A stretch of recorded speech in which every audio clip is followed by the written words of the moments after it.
Papa Dudut. Ako nga pala si Agatha, 30 anyos, broken-hearted nitong taon lamang. Nagkahiwalay kami ng fiancé ko 1 buwan after niyang mag-propose sa akin. Ang sinabi niya ay hindi pa raw siya ready na ikasal. Naintindihan ko naman siya, Papa Dudut, at hindi naman talaga biro ang pagpapakasal dahil bukod sa gastusin, kailangang paghandaan din ang pakikisama habang buhay sa taong pinili mong pakasalan. Sinabi ko sa fiancé ko na pwede naman naming i-postpone ang kasal. Hindi naman ako nagmamadali. Hindi siya agad nakaimi kaya alam kong meron pa siyang ibang iniisip. Tama nga ako, Papa Dudut. Dahil nung tinanong ko siya kung meron pa siyang gustong mangyari ay agad siyang nakipaghiwalay sa akin. Kinagulat ko yon, Papa Dudut, akala ko ay ayos lamang kaming dalawa. Nagtaka ako at sinabing bibigyan ko siya ng 2 linggo para makapag-isip at mapag-isa. Baka kasi nabigla lang siya dala ng takot sa pagpapakasal. Baka naman kasi ayaw niyang tapusin ang relasyon namin. Umayag naman siya at umaasa akong makakahinga ang utak niya sa 2 linggong yon. Kaya lang after 2 weeks ay tuluyan namang nagkaroon ng pahinga at tuldok ang relasyon naming dalawa. Sinabi niyang ayaw na raw niya akong makarelasyon. Tinanong ko kung bakit at sinabi niyang gusto niyang subukang mamuhay ng mag-isa.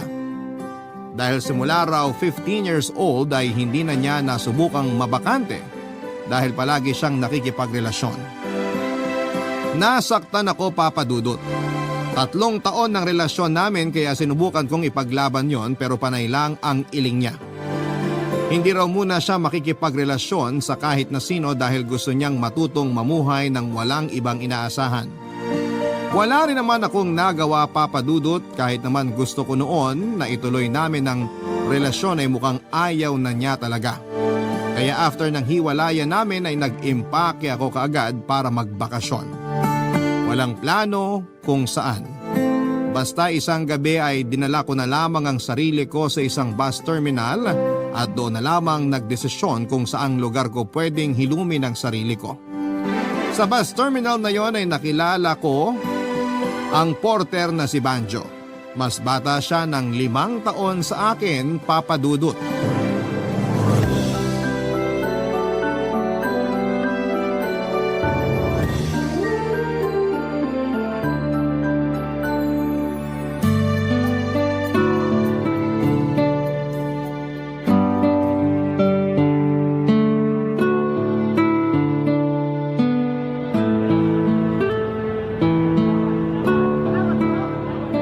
Hello ma'am, porter po ako. Banjo po pala. Papatulong po kayo sa bagahe nyo? Hindi na. Kaya kong dalhin ng sarili kong bagahe. Hugot ba yan? Anong hugot? Sinagot ko lang ang tanong mo. Akala ko kasi hugot. Kasi mukhang ang bigat ng dinadala mong bagahe. Hugot ba yan? Nakuha mo. Saan ba ang bus na sasakyan mo? Para ihatid na kita. Kahit magkano lang ang iabot mo. Pangkain lang. Iabot? Huh! Siniguro ko namang naiabot ko sa kanya lahat ng kailangan niya para maging masaya siya. Mukhang hindi ako makakatulong sa bagahe mo ngayon. At wala naman akong balak magpatulong kasi kaya ko ang sarili ko. Ang bigat ng pinagdadaanan mo. Okay lang bang sa iba ka na mag-alok magbuhat? Kasi kailangan ko na mapag-isa ngayon. Tutulungan lang naman kitang buhatin ang bagahe mo. Ayaw kong umasa sa tulong ng iba para sa pinagdadaanan ko. Thank you na lang. Ang ibig kong sabihin, yung mga literal na bagahe o bagyong bubuhatin ko. Tulong mo na rin sa akin para may pangkarinderya ako mamaya. Hindi ko pa nga alam saan ako pupunta. Yun lang. Dapat nagplano ka muna bago ka nag-empake at pumunta dito sa bus terminal. Sana napagplanuhan ko na rin kung saan pupunta yung relasyon ko para hindi ako naliligaw ngayon. Si ma'am naman, hindi ko napaghandaan yung mga hugot mo. Hindi rin ako handa nung iniwan niya ako. Sa ganda niyong yan, iniwan pa kayo? Luma na yung pick-up line na yan. Di napapasa sa akin yan kung nagbabalak kang landiin ako. Sarado ng puso at panty ko. Bakit biglang may nagsasarang panty? Ang bala ko lang naman kumita ng pera kapag nabuhat ko na yung mga bagahe mo. Pues malulugi ka sa akin kasi bala kong sarilinin lahat ng bagahe ko. Sabi mo eh. Saan ba magandang pumunta ngayon para magbakasyon? Sakay ka ng taxi. Tapos, saan pupunta? Umuwi ka muna ng bahay mo kung hindi mo alam kung saan ka pupunta. Sino ka para utusan akong umuwi? Hindi ka naman inuutusan. Nagsasuggest lang kasi nagtanong ka rin naman. Hindi mo naman kailangang umalis kung hindi ka pa ready. Bakit siya? Bigla na lang umalis sa buhay ko kahit hindi pa ako ready. Paano may papaliwanag sa akin yon, ha? Paano ko ipapaliwanag? Di naman ako nang iwan sa'yo. Sa kanya ka maghanap ng paliwanag, wag sa akin. Porter lang ako. Parehas kayong mga lalaki. Nadamay na naman kaming lahat. Kung isang lalaki lang ang may kasalanan sa'yo, siya lang ang sisihin mo, ma'am. Wag mo naman kaming idamay lahat. Di sorry. Ikaw kasi. Magsusorry na nga lang, kailangan galit pa. Mga babae nga naman. So ako hindi ko pwedeng lahatin ng mga lalaki. Pero ikaw pwede. Di sorry. Pakibuhat mo na tong mga bagahe ko. Papayag ka rin palang magpatulong sa mga bagahe mo. Ayaw mo ba? Pwede ako maghanap ng ibang porter. Gusto ko, syempre. Saang bus ka ba sasakay? Sa taxi ako sasakay. Uuwi na lang ako. Napailing na lamang si Banjo sa sinabi ko, Papa Dudut. Inirapan ko siya para makita niyang hindi niya ako pwedeng asarin. Siya na rin ang kumuha ng taxi para sa akin at siniguro niya ang taxing masasakyan ko ay hindi magpapadagdag ng bayad. Kilala na pala siya ng mga taxi driver doon at binitbit na niya ang mga bagahe ko at sinakay sa taxi. Inabutan ko siya ng pera pero tinanggihan niya. Regalo na lang daw niya sa akin ang pagtulong niya sa bagahe ko noon. Sa susunod na lang daw ako magbayad kapag sigurado na akong sasakay ng bus. Tipid naman ang ngiting ibinigay ko sa kanya. Sinarado na niya ang pintuan ng taxi at saka kumaway sa akin na parang alam niyang magkikita kaming muli. Alam kong nakamasid pa rin siya habang umaandar ang taxi na sinakyan ko. Nung nakalayo na ang taxi ay saka ako lumingon sa bus terminal, Papa Dudut. Napabuntong hininga na lamang ako dahil parang nasayang ang effort ko na mag-impake at magtungo sa bus terminal pero hindi naman pala ako matutuloy na magbakasyon. Pero tama naman si Banjo. Mas magandang umuwi na lang muna ako kung hindi ko pa alam kung saan ako pupunta. Kaya pagka-uwi ko ng bahay ay ibinaba ko na lamang ang mga bagahe ko sa sala at saka nilabas ang notebook ko mula sa isang tukador. Naglista ako ng mga lugar na pwede kong puntahan. Inisa-isa ko ang mga lugar na yon para makita kung makakatulong ba yon sa pag-move on ko. Hanggang sa nakapili na ako ng pupuntahan ko. Napangiti ako. Nag-research ako sa lugar na yon at inayos ko ang lahat ng kailangan. At nung natapos na ako ay nagpalit lamang ako ng pantulog at natulog na sa sala. Inalarm ko ang cellphone ko at agad akong nakatulog para makumpleto pa ang 8 oras na pahinga ko. Pagkagising ko ay nagmadali na akong maligo at nagbook na ng masasakyan pabalik ng bus terminal kung saan ay nakita kong muli si Banjo, Papa Dudut.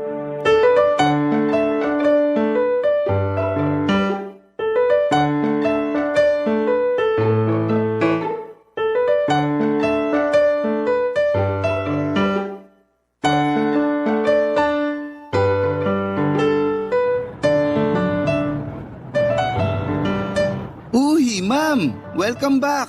Ano nga naman ba? Hindi pa ba tapos ang pagtataray mo sa akin? Libre na nga yung pagbuhat ko ng bagahe mo kagabi ah. Binabayaran kita, ayaw mo naman. Suklian mo na lang ako ng kabaitan. Di naman ako kaaway. Ewan ko sa'yo. Alam mo na ba kung saan ka pupunta? Oo, sa Quezon. Dun sa dulo yung mga bus papuntang Quezon. Pero mamaya pang 2:00 yung susunod na biyahe. Maghihintay pa ako ng 2 oras? Hindi mo ba chinek yung schedule ng bus bago ka pumunta dito? Hindi. Ayun lang. Kung gusto mo habang naghihintay ka, pwede tayong magkwentuhan muna. Bakit kaya hindi ka na lang magbuhat ng bagahe ng ibang tao para kumita ka pa? Tapos na ang trabaho ko. Pauwi na nga ako kaso nakita kita. Mas maigi kung umuwi ka na lang. Kaya ko na to. Minsan kapag sinasabi nating kaya natin, ang gusto talaga nating iparating sana matulungan tayo. Ganun ka ba, ma'am? Ma'am? Agatha ang pangalan ko at hindi ako ganun. Hindi ko talaga kailangan ng tulong mo. Kung hindi mo naman pala kailangan ng tulong ko, ako na lang ang tulungan mo. Wala pa kasi yung kaibigan ko na susundo sa akin para rumakit. Baka lang ha. Kung hindi naman mahirap para sa'yo baka pwedeng magkwentuhan muna tayo. Anong pagkukwentuhan natin hindi naman tayo magkakilala? Ayun nga ang maganda ron. Hindi tayo magkakilala kaya marami tayong pwedeng mapagkwentuhan. Sabihan mo ako ng mga bagay na hindi ko pa alam. Ganon din ang gagawin ko. Pasalamat ka na lang talaga at wala pang sasakyan kong bus. Payag ka na? Baka mamaya bigla kang maningil ah. Hindi na to kasama sa trabaho ko bilang porter. Gusto lang kitang makilala. Naku, alam ko na yan. Paraan yung mga lalaki yan para malaman kung may pag-asa kayo naligawan ng isang babae. Hindi mananalo yung linyahan na yan sa akin, Banjo. Hindi. Wow, nakakakilig. Natatandaan mo pa pala ang pangalan ko. Isang beses ko lang sinabi sa'yo kagabi Matandain akong tao. Lahat naaalala ko. Ang hirap mo palang maging karelasyon? Baka bawat kasalanan ng karelasyon mo, naaalala mo pa siguro. Kung ayaw nilang may naaalala ko, wag silang gumawa ng kasalanan sa akin. Tao lang naman at nagkakamali. Tao lang din ako at nakakaalala. At nasasaktan kapag may naaalala. Pwede bang malaman kung bakit ganyan ka umugot? Mukhang bago lang ang sugat mo Parahan mo na nga ako ng taxi. Sabi ko naman sa'yo, tapos na kanina pa yung trabaho ko Babayaran ko OT mo. Parahan mo na lang ako ng taxi at tulungan mo akong bitbitin tong bagahe ko. Teka, may nasabi ba ako? Wala. Ako ang may nasabi. Kaya please, parahan mo na ako ng taxi para makauwi na ako. Nagulat si Banjo sa sinabi ko. Nanginig ako noon at gusto nang makauwi kaagad. Nakapara naman agad ng taxi si Banjo at saka tinulungan akong buhatin ang mga bagahe ko, Papa Dudut. Inabutan ko siya ng 50 pesos pero tinanggihan niya at sinabing tapos na ang trabaho niya. Initian niya ako at saka kumaway sa akin habang papalayo ang taxi, Papa Dudut. Sa taxi na ako kumalma at sa taxi na rin ako maluwag na nakaiyak. Hindi naman ako napansin ng taxi driver dahil nakatutok siya sa kausap niya sa kanyang cellphone. Mabuti na lamang at yon ang nasabi ko sa sarili ko. Tinapos ko kaagad ang iyak ko bago pa bumigat ang daloy ng trapiko dahil baka mapansin ako ng taxi driver na maghahatid sa akin pauwi ng bahay. Ang mahigit 30 minuto bago ako makarating ng bahay, pagkabukas ko ng pintuan ay agad kong ibinagsak ang mga bagahe ko sa sala. Binagsak ko na rin ang katawan ko sa sofa at doon ay pinagpatuloy ang pag-iyak ko na nabitin sa loob ng taxi. Hindi ako okay, yon ang katotohanan. Pinilit kong magbakasyon kahit na hindi ko sigurado ang pupuntahan at hindi plansyado ang lahat. Naging impulsive ako dahil gusto ko lang matakasan ang bigat at sakit na nararamdaman ko sa hiwalayan namin ng fiancé ko. Wala pa man din sa mga malalapit na tao sa buhay ko ang nakakaalam ng hiwalayan namin. Mag-isa kong ginagapang ang paghilom ng sugat ng puso ko. Pero paano ko nga ba yon hihilumin ng mag-isa? Gayong sa puso ko ay gusto ko nang may makasama. Sa pangalawang pagkakataon ay hindi na naman natuloy ang bakasyon na gusto ko. Bakasyon na sana ay makakatulong para sa akin na makahinga. Siguro ay hindi pa lang din ako handa talaga, Papa Dudut, lalo na't parang may nasundot si Banjo sa puso ko habang magkausap kaming dalawa. Ayoko pang kumprontahin ang nararamdaman ko pero sa tuwing nakakausap ko si Banjo ay parang may nagtutulak sa akin na gawin yon. Barangay Love Stories. Barangay Love Stories. Papa Dudut, tuwing broken-hearted ako ang paglayo sa bahay ko para makapagbakasyon. Sa iba't ibang lugar ang takbuhan ko. Nakailang beses din akong nasaktan at ilang beses ko na rin pong napatunayan ang galing ng pagbabakasyon sa malayo para maghilom ang mga sugat. Madalas kapag ginagawa ko yon dati ay umaayos ang pakiramdam ko. Hindi man 100% pero alam kong nabawasan na ang sakit at kaya ko nang makagalaw muli. Pero hindi yun naging ganon kaposible after ng hiwalayan namin ng fiancé ko, Papa Dudut. Gustuhin ko mang magbakasyon noon pero parang may puwersang pumipigil sa akin para manatili sa bahay ko at huwag nang umalis pa. Ayaw ko namang manatili sa bahay ko dahil nakakabaliw ang kalungkutan, Papa Dudut. Hindi pa rin ako nakapagtatanggal ng mga gamit ng ex-fiancé ko para roon.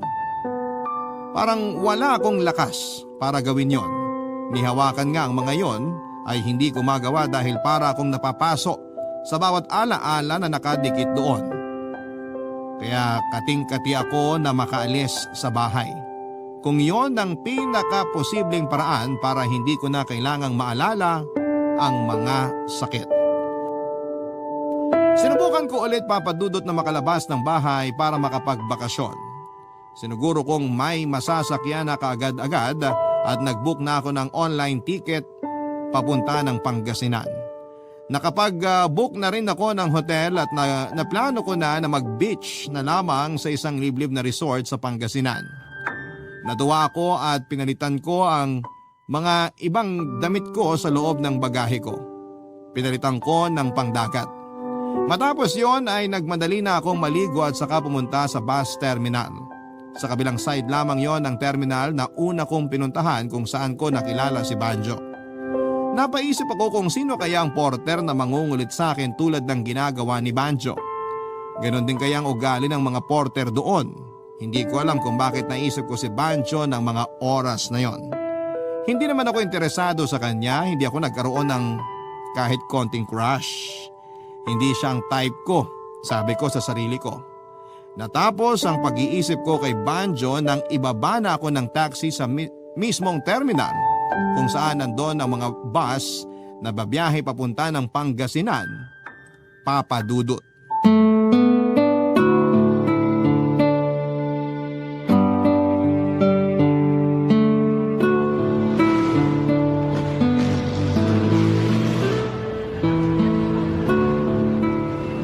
Uy, Agatha! Banjo, anong ginagawa mo rito? Porter! Di ba sa kabilang terminal ka? Kapag Huwebes, dito ako. Mas maraming bumabiyahe papunta ng Pangasinan kapag Huwebes. Sinundan mo ko eh. Ay, hala. Paanong sinundan? Hindi ko nga alam kung saan ka nakatira at kung saan ka pupunta. Pangalan mo lang ang alam ko tungkol sa'yo at ang dalawang itim na bagahe mo. Siguro kinontsaba mo yung mga taxi na nasakyan ko, no? Sa kanila ka nagtanong tungkol sa bahay ko. Uy, ang praning. Bakit ka ganyan? Sobra namang lala ang nagawa ng ex mo para magkaroon ka ng ganyang trust issues? Hindi mo talaga ako sinundan? Mabutasan man yung shorts mo? Hindi. Nagtatrabaho lang ako. At para sabihin ko sa'yo, matagal nang may butas ang shorts ko. Okay. Tulungan mo na ako sa mga bagahe ko. Yes, ma'am. Anong bus ka? Biyaheng Pangasinan, yung aalis ng 1 p.m. Bus 2305 ba yan? Oo, tama. Naku, nasiraan yung bus na yan. Kanina pa inaayos pero alanganin. Niloloko mo ba ako? Kausapin mo yung dispatcher. Andun siya sa gawing kanan. Yung nakasombrero ng pula. Kanina pa siya niraratrat ng mga pasahero na kasabay mo sana sa biyahe. Paano na to? Hindi na naman ako matutuloy magbakasyon? Baka ilipat lang kayo sa ibang bus, pero ibang oras na yon. Huwebes kasi ngayon, tapos holiday pa bukas. Maghihintay na naman ako. Meron ka pa rin namang masasakyan. Maghihintay ka lang siguro. May tinatawagan na silang bus na pabalik na rin dito sa terminal. Bakit ba parang ayaw ng universe na magbakasyon ako? Hindi ako maalam sa trabaho ng universe, pero hindi kaya senyales na to para sabihin sa'yo na hindi pa to yung tamang oras para umalis ka? Bakit naman ako pipigilan ng universe na umalis? Baka ayaw niya, natakasan mo ang problema mo. Paanong tinatakasan sinusolusyonan ko nga tong lungkot ko? Tinatakasan mo yung lungkot mo? Hindi mo ba kayang kumprontahin at iproseso muna ang nararamdaman mong lungkot? Ano to? Talk to Papa ng Barangay LS? Kailangan payuhan ako? Tinutulungan lang kitang maintindihan yung mga senyales na binabato sa'yo kamo ng universe. Pass. Ayoko ng ganitong usapan. Minsan, kailangan lang natin ang kausap kapag nalulungkot tayo. Para hindi na kailangan tumakas. Hindi na kailangan umalis. Diba? Hindi kasi ganyan ang paniniwala ko. May kanya-kanya tayong paraan para makawala sa lungkot. Pagbabakasyon ng sakin at hindi maghanap ng makakausap. Suggestion lang naman. Baka kasi hindi na umuubra yung nakasanayan mong paraan para makawala sa lungkot. Try mo rin yung bago. Baka yun ang gustong iparating sa'yo ng universe. Pakuha na lang uli ng taxi. Hindi ka na maghihintay ng panibagong bus? Matapos mo akong sermonan sa dapat kong gawin sa buhay ko, nawala na ako ng gana na maghintay ng bus.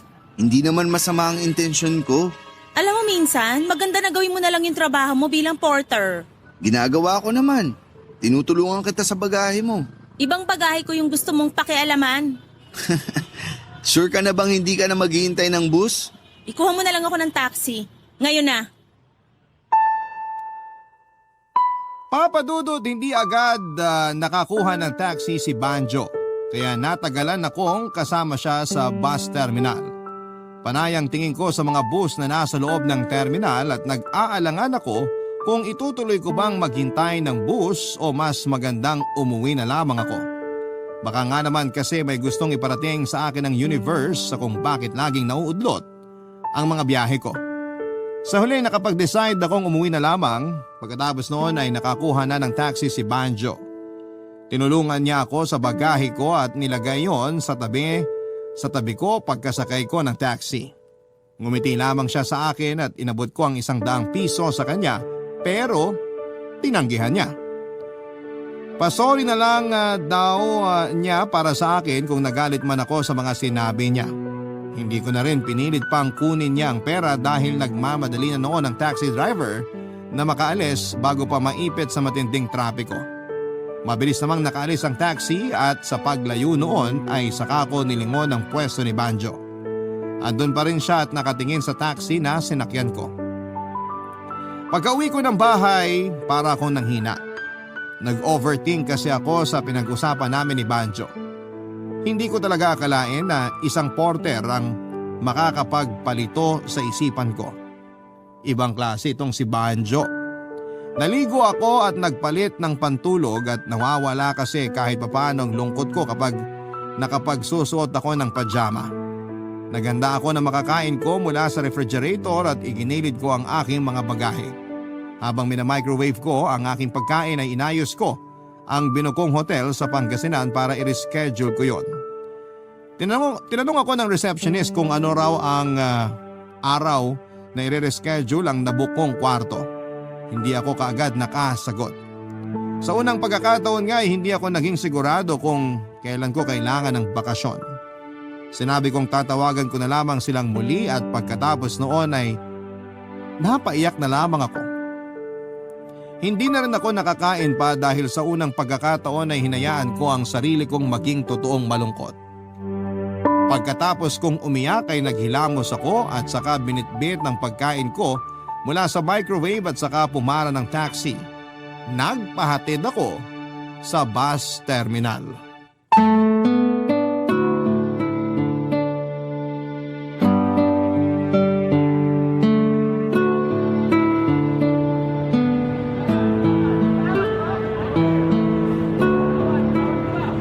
Agatha, bakit bumalik ka?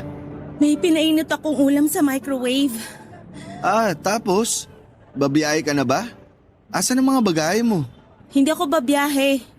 Gusto ko lang i-share sa'yo tong pinainit kong bulalo. Ayokong masira sa ref, kaya dapat makain na to. Tama rin naman. Mahilig ka ba sa bulalo? Kapag malamig ang panahon at kapag nasa inuman.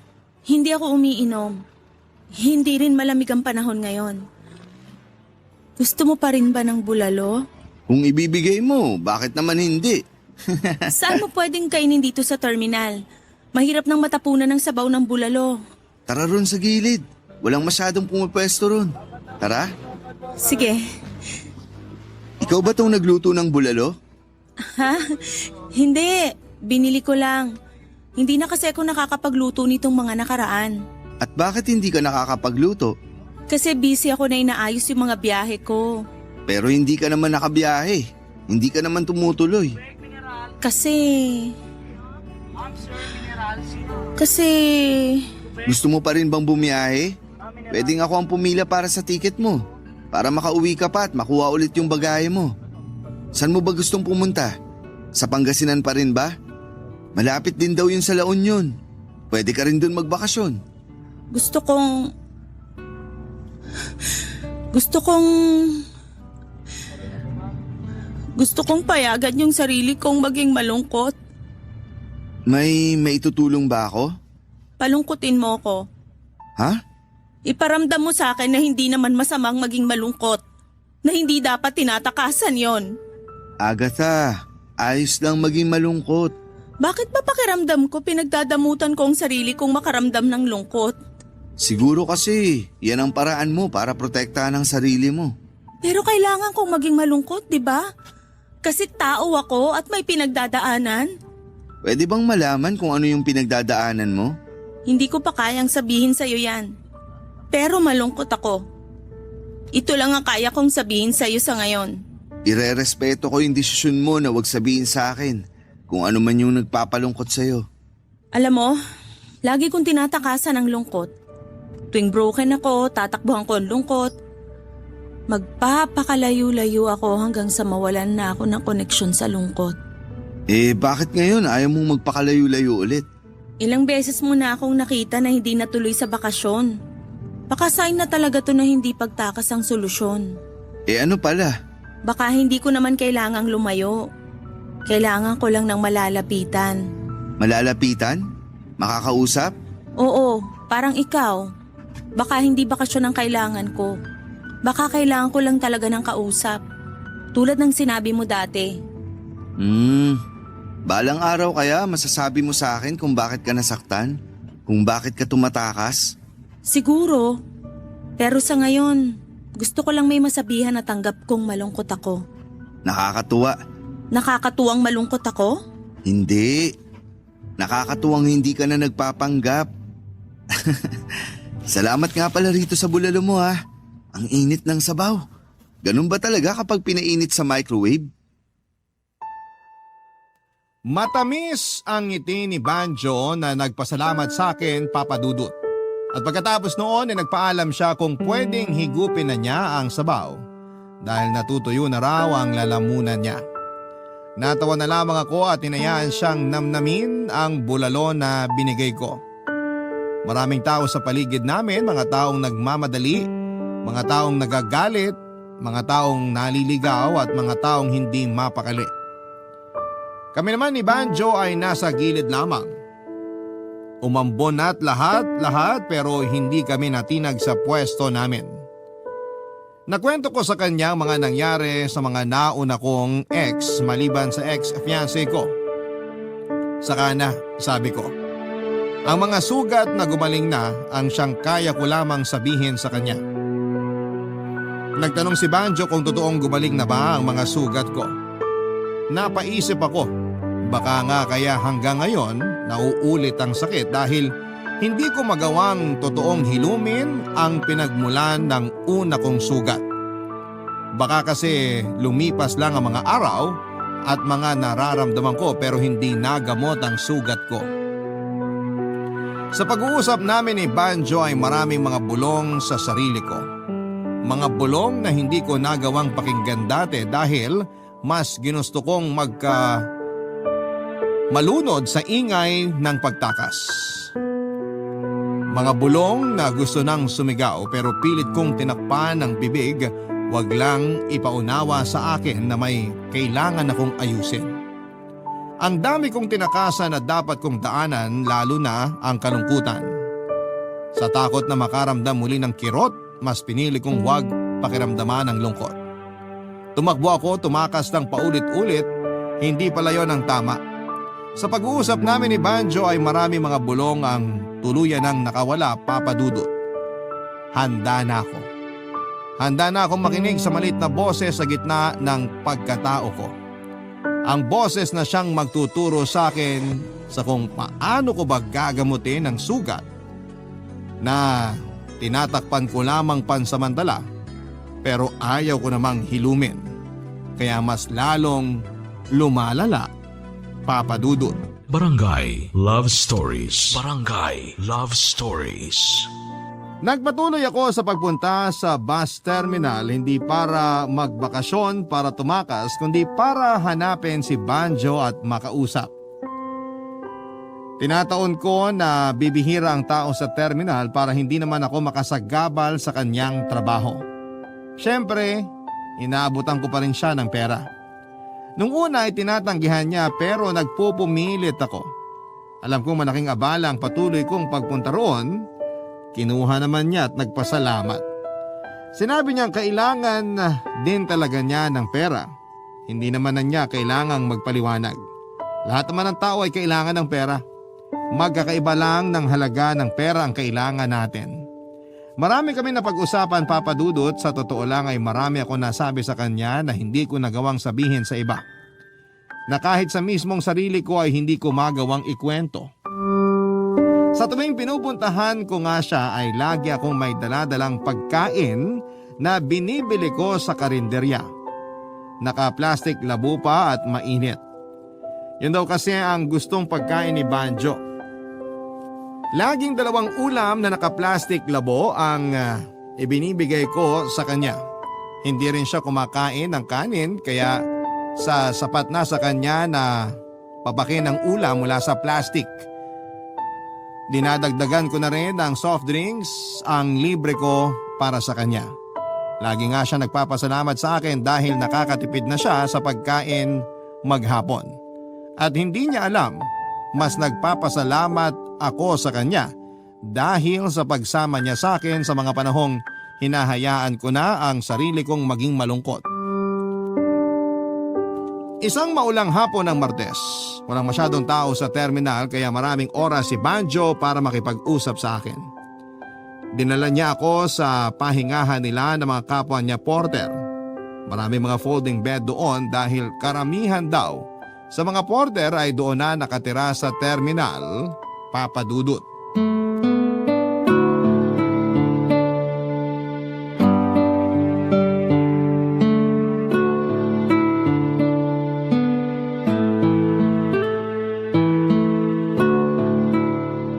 Thank you ulit sa ulam ha. Walang anuman. Talaga bang ayaw mo ng kanin? Nanawa na ako sa kanin. Paanong nanawa? Hindi naman kasi ako lumaking mayaman. Lumaki ako sa maliit at liblib na probinsya.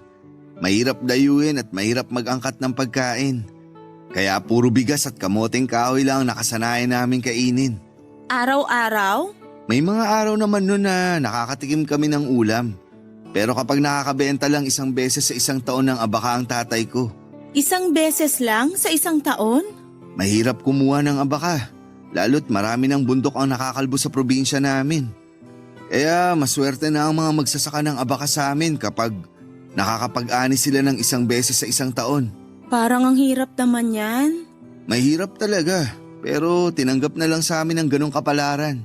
Kaya ka ba napadpad dito sa Manila? Isa yun sa mga dahilan ko. Saka gusto ko rin talaga makatikim lagi ng ulam. Kaya nga unang beses na nakatapak ako rito sa Manila, bumili agad ako ng ulam na naka-plastic labo sa karinderya. Anong ulam naman yun? Adobong baboy. Ang sarap nung nagmamantika pa yung sabaw. Mas masarap sana yun kung naipares mo sa mainit na kanin. Mas lalo mo magugustuhan yung nagmamantikang sabaw. Lalo kung medyo basa pa yung kanin. Sabi ko nga sa'yo, nanawa na ako sa kanin. Kaya pinagbigyan ko naman yung sarili ko na makatikim ng ulam. Tapos na ako sa kanin. Kailan ka kaya uli kakain ng kanin? Kapag kaya ko nang bumili ng kanin at ulam ng sabay. Sa ngayon, isa-isa lang muna. Sa ngayon, ulam muna.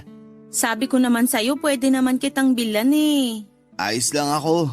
Mas gusto kong manawa muna sa ulam. Pag nakaipon na ako ng malaki, mananawa na rin ako sa ulam at sasabayin ko na yun ng kanin.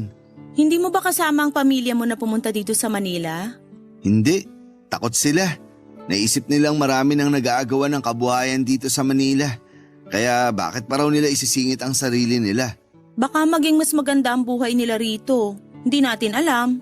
Hindi naman naging maganda ang buhay ko rito. Kaya tama sila. Sorry. Hindi mo naman kasalanan na mahirap kami. Nakipagsapalaran lang talaga ako rito sa Maynila kasi gusto ko na makatikim ng ibang pagkain. Nagawa ko naman. Masaya na ako ron. Ang bilis mo palang maging masaya, no? Sana all. Siguro kapag nasanay kang laging wala Tapos nagkaroon ka ng konti, ang laking bagay na yun para sa'yo. Nabubuhay na ang pag-asa ko kahit papaano. Alam mo, ang lalim mong tao, no? Mas matanda ko pero mas marami pa akong natututunan sa'yo. Pinatanda siguro ang isipan ko ng panahon at pagsubok. Pero naging ganito na lang din talaga ako mag-isip at magsalita dahil sa mga librong binabasa ko. Mahilig kang magbasa ng libro? Oo, madalas naiiwan sa mga bus at hindi na binabalikan. Binibigay na sa akin. Yun ang binabasa ko bago matulog sa gabi. Marami ako natututunan. Nakakatuwa naman. Pero mas marami ako natutunan sa mga tao kaysa sa mga libro. Paano? Dito talaga sa bus terminal na to ako natuto. Para akong nasa malaking eskwelahan. Parang nakapagtapos na rin ako sa kolehiyo. Bawat nakakausap ko na pasahero, painante, driver o dispatcher, lahat sila may naituturo sa akin sa buhay. Kahit di naman nila sinasadya. Kailangan ko lang silang obserbahan. Naniniwala kasi ako na lahat ng bagay o tao sa mundo pwedeng maging guru mo. Ang lalim talaga. Ako, may natutunan ka ba sa akin? Natutunan ko na hindi masamang humingi ng tulong kung hindi na kaya. Hindi ako nakapagsalita sa mga sinabi ni Banjo Papadudut. Hindi ko man direktang hiningi ang tulong niya sa problema ko pero sa pananatili niya sa tabi ko ay malaking sagot na yon na kinailangan ko nga ng tulong niya. Hindi niya ako tinanggihan sa bawat pag-aaya ko sa kanya ng kwentuhan kahit sabihin pang pwede na akong makaistorbo sa trabaho niya. Hinayaan niya ako. Alam niyang kailangan ko ng tulong niya at masaya siya na nagpapaubaya para masamahan ako sa mga panahong nalulungkot at bigo ako. Hindi na rin umimik noon si Banjo at nagkasya na lamang siyang papakin ng ulam sa plastic labo. Ako naman ay nakatingin sa kawalan at iniisip kung ano nga ba ang susunod kong gagawin sa buhay ko. Oo, at naproseso at natanggap ko na ang mga sugat at lungkot ko. Pero pagkatapos noon ay ano na ang kasunod? Yon ang nasa isipan ko noon. Ang kalungkutan ay napalitan ng kalituhan. Saan nga ba ako patungo? Hindi ko naman na inabala pa si Banjo sa mga ganong tanong ko. Masyado na siyang maraming bitbit para abalahin ko. Sa pag-iisip ko ng dapat gawin, ilang araw akong hindi pumunta sa bus terminal para kitain si Banjo. Wala rin kaming ibang naging komunikasyon. Inabala ko ang sarili ko para matutunan ko pa ang maraming bagay na makakatulong para hindi na ako umulit pa sa mga pagkakamali ko sa nakaraan. Nung handa na ako, nilabas ko ang bagahe ko at nilagyan muli ng mga damit na kailangan ko. Sa unang pagkakataon ay magaan lang ang bagaheng dala ko. Dinala ko lang kasi yung kailangan ko. Nagmadali na akong umalis para pumunta ng terminal at excited na akong makita noon si Banjo para ikwento sa kanya na handa na akong magbakasyon. Hindi para tumakas kundi para huminga. Natagalan bago ako nakarating sa bus terminal dahil sa tindi ng trapiko. Pero hindi no nasira ang saya sa puso ko. Pagkababa ko ng taxi ay hinanap ko kagad si Banjo. Kailangan kong ibalita kay Banjo na handa na akong muling maging masaya. Nakita ko siyang nakatayo sa gilid ng isang bus. Nakapantalon at nakasapatos. May hawak na bagahe. Mukhang mas mabigat kesa sa akin. Pero kayang-kaya niyang dalhin yon. Nilapitan ko siya, Papadudut.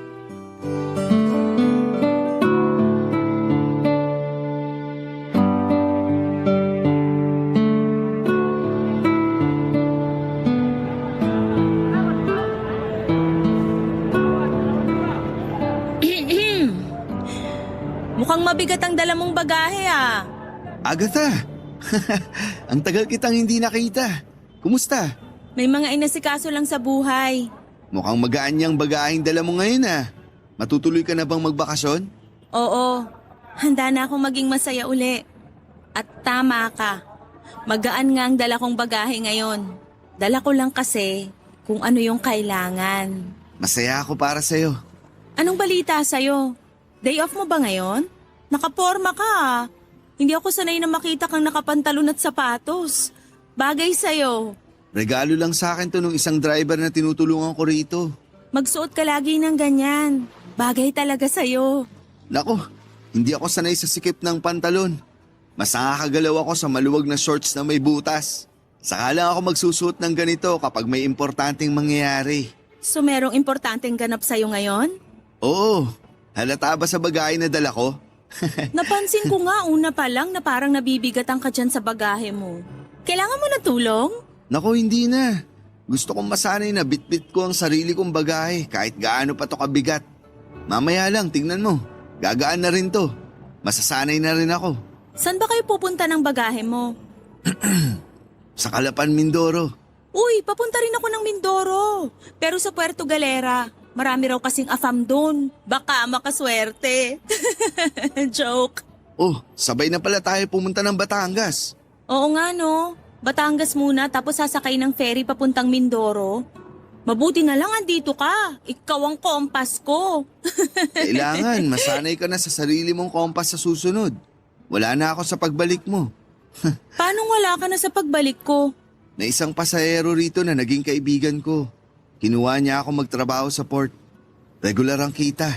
Mas malaki kesa sa kinikita ko dito. Libre pa ang pagkain at tirahan. Hindi na ako mahahamugan sa gabi pag natutulog ako sa folding bed dito sa terminal. Talaga? Masaya ako para sa'yo. Salamat. Alam mo, pinagdasal ko talaga na mabigyan na ako ng permanente at mas maayos na trabaho para maipagamot ko na ang nanay ko. Dininig agad ng Diyos. May pinadala siyang pasahero na tumulong sa akin para makamit yon. Napakabuti ng Diyos. Hindi ko alam na may sakit pala nanay mo. Ayoko lang kasing ikwento para hindi ako malungkot at matakot. Pero di ba ikaw yung nagsabi sa akin na kailangan nating maging malungkot? Na kailangan nating harapin yun? Ang tagal ko na kasing naging malungkot. Hindi naman habang buhay andun ako sa sitwasyon na yon. Kaya nga gumawa ako ng paraan para masolusyonan ko ang lungkot na yon. Umalis ako sa probinsya namin at naghanap ng magpapasaya sa akin dito sa Maynila. Nakahanap ako ng trabaho rito sa terminal at aaminin kong hindi laging masaya. Kaya alam kong meron pang ibang plano ang Diyos para sa akin. Hindi pa rito nagtatapos ang lahat. Kaya, eto, may panibagong magpapasaya sa akin. Paano ka nagiging ganyan ka positibo kahit na ang bigat na pala ng dala mo? Alam ko naman na kasing mabigat. Bakit ko palaging iisipin na mabigat? E di mas lalo ko lang pinahirapan ang sarili ko. Mamimiss ko yung mga ganyan mong salita. Makahanap pa kaya ako ng porter na katulad mo? O baka iba ang mahanap mo na mas kailangan mo sa susunod na gagawin mo sa buhay mo. Sa huling pagkakataon, pwede bang makasabay ka sa biyahe ko?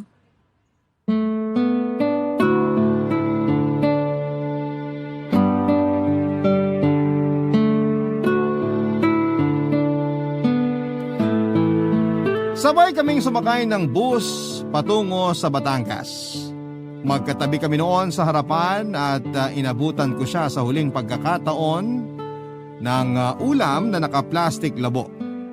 Adobong baboy na nagmamantika ang sabaw noon. Nagpasalamat siya at sinabing kakainin na lamang niya yon pag nakarating na siya sa Calapan. Bibili na raw siya ng kanin dahil mukhang masarap daw ang sinuggest ko dati na ipares yon sa nagmamantikang sabaw ng adobong baboy. Napangiti ako. Alam kong mamimiss ko ang kasimplehan ni Banjo. Pero wala akong dapat na gawin. Hindi ko siya dapat pigilan na puntahan ang daan at kapalaran niya. Masaya kaming nagkwentuhan habang umaandar ang bus palayo sa Maynila. Maiksi lang ang biyahe namin yon, pero isa yon sa mga hiniling ko na sana ay pabagalin ng oras. Sabay na rin kaming sumampa ng ferry patungo sa Calapan kung saan ay matatapos ang biyahe naming magkasama. Doon ako nakaramdam ng lungkot. Napansin kong parehas lamang kami ng nararamdaman ni Banjo. Hindi kami parehong umimik noong nakababa na kami ng ferry. May iwan na noon sa port si Banjo habang ako naman ay babiyahe na papunta ng Puerto Galera. Habang nasa biyahe ay napaisip ako, baka nga may mga taong makakasama mo panandalian sa daan pero sa ibang kalsada sila bababa. Pwedeng pinagtagpo kayo ng tadhana sa isang daan pero magkaiba ang direksyon na pupuntahan ninyo. At hindi natin pwedeng masamain kung maiba man ng direksyon ng taong akala nating makakasama natin hanggang sa huli. Magkaiba tayo ng purpose sa buhay at ito lamang ang kailangan nating isipin lagi sa tuwing nalulungkot tayo pag may taong nagpapaalam sa atin. Maraming salamat po sa pagbabahagi ng aking liham sa inyong #1 radio program sa Barangay Love Stories. Hangad ko na mapakinggan ito ng paulit-ulit sa inyong Spotify kung saan ako madalas na tumatambay. Muli maraming salamat po sa lahat ng bumubuo ng Barangay LS 97.1. Ang inyong forever kapuso't kabarangay, Agatha. Dear Papa Dudut, maikli lamang ang buhay at ito minsan ang nakakalimutan natin. Masyado tayong tutok sa mga pangarap natin sa hinaharap sa puntong hindi na natin na-enjoy ang mga blessing na meron tayo kasama ang mga mahal natin sa buhay. Kaya naman ako hanggat makakaya ko ay palagi akong naglalaan ng oras para sa pamilya ko. Papadudot ako nga pala si Reman, 45 years old mula sa Caloocan at nakapangasawa ng isang napakagandang African-American na dalaga, si Zuri. Una kaming nagkita ni Zuri sa debut party ng pinsan ko taong 2006. Unang sulyap ko pa lamang sa kanya ay agad nang naakit ang puso ko sa taglay nitong kagandahan. Nakakabighani kasi ang mga ngiti nito habang sumasabay ang kanyang katawan sa mga saliw ng tugtugin ng gabing yon. Matangkad siya, ang kulay ng balat nito na mayahalin tulad ko sa kulay ng barakong kape, ang pinaka nangibabaw sa lahat. Buong gabi ay wala akong ibang ginawa kundi ang magnakaw ng tingin sa direksyon niya kasama ang mga kaibigan nito. Si Zuri ay bisita ng panganay na kapatid ng debutante. Maliban sa kanya ay may dalawa pa siyang kasamang foreigner. Dahil likas na sa akin ang makisalamuha sa mga tao, ay hindi ko na napigilan ang ipakilala ko ang sarili ko sa kanilang grupo. 27 years old lamang noon si Zuri nung una ko siyang nakilala. Pareho kami ng edad at first time lang daw nilang magbakasyon sa Pilipinas matapos silang imbitahan ng pinsang ko na nakilala nila noong nagpunta sila sa Thailand. Medyo mahiyain si Zuri, Papadudot. Pero hindi ko makakalimutan ang gabing yon dahil first time lang na tumibok ang puso ko para sa isang estranghero, Papadudot.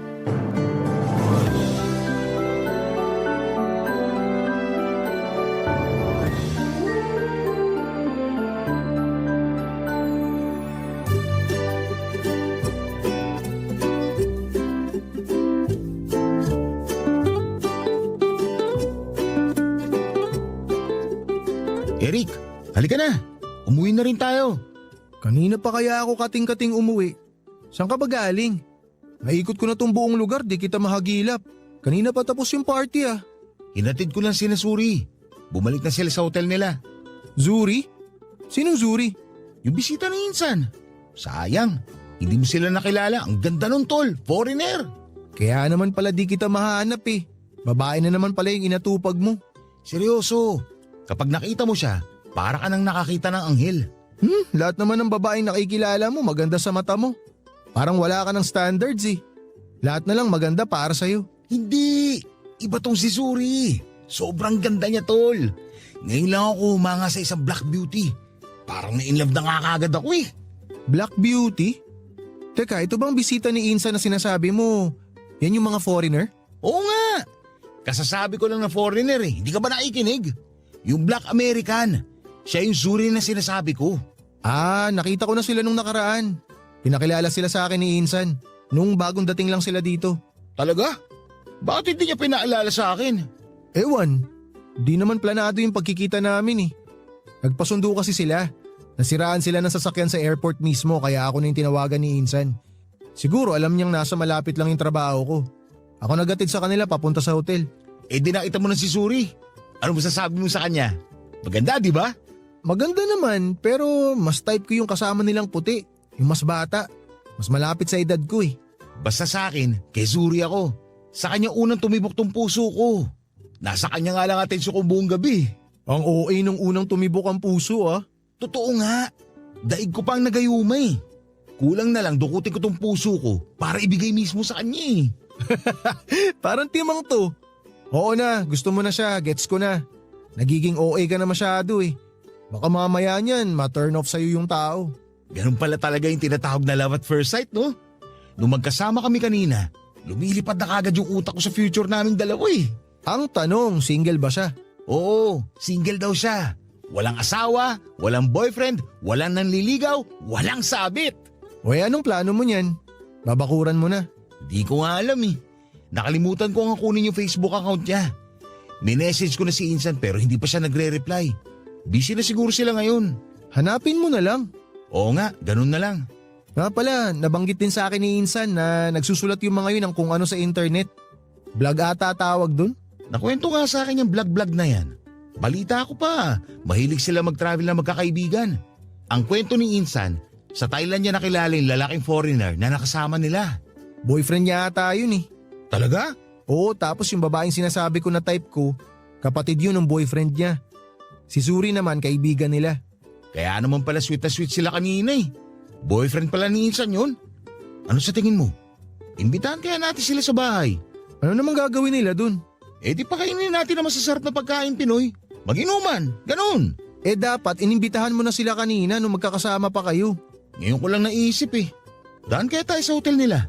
Wag na, sa susunod na lang. Inaantok na ako eh. Gusto ko nang umuwi.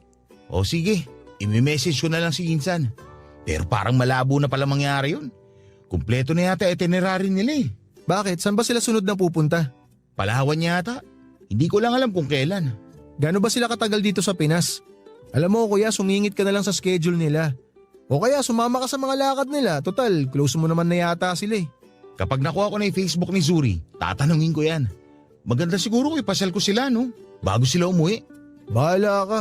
Gawin mo kung ano gusto mong gawin. Pwede ba umuwi na tayo? Pasara na talaga tong mga mata ko eh. O sige, tara na. Ikaw mag-drive ha? Hindi ka na ba lasing? Hindi naman ako nalasing kaya pwede ako mag-drive ngayon. Konti lang ininom ko kanina. Sinabayan ko lang sila. O sige, iuwi mo ako na maayos ha. Basta ako sa biyahe pa lang pauwi, matutulog na ako.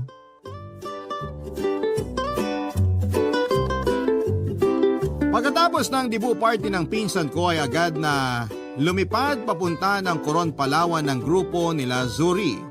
3 araw sila nagstay doon bago nila naisipang bumalik sa Maynila. Noong time na yon ay kinukulit ko na ang pinsan ko para malaman ang Facebook account ni Zuri. Hindi ko alam kung bakit pero sobrang attracted talaga ako sa kanya, Papa Dudut. Kinonta ko si Zuri sa Facebook matapos kong makuha ito sa pinsan ko. Saka ako nag-offer na ipasyal sila sa Maynila bago sila bumalik ng US at pumayag naman sila.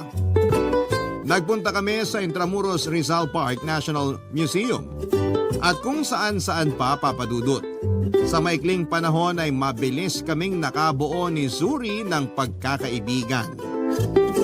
Pagka-uwi ni Zuri sa sarili niyang bansa ay nagpatuloy ang komunikasyon naming dalawa. Mula sa pagiging mahiyain nung una ay unti-unti kong nakuha ang loob nito hanggang sa nakapag-open na siya sa akin tungkol sa kanyang buhay. Immigrant sa mga magulang ni Zuri, 2 years old pa lamang siya noong lumipat sila sa Amerika para doon na permanenteng manirahan. May 2 siyang kapatid at dati siyang preschool teacher bago niya naisipang iwan ang propesyon na yon para maging full-time travel blogger. Matapos ang 5 buwan na komunikasyon namin, ay sinubukan kong ligawan si Zuri. Hindi ko inaasahan na sasagutin niya ako, Papa Dudut. Nagkaroon kami ng long-distance relationship at matapos ang 1 taon, simula noong una kaming magkita ay muling bumalik sa Pilipinas si Zuri para bisitahin ako, Papa Dudut.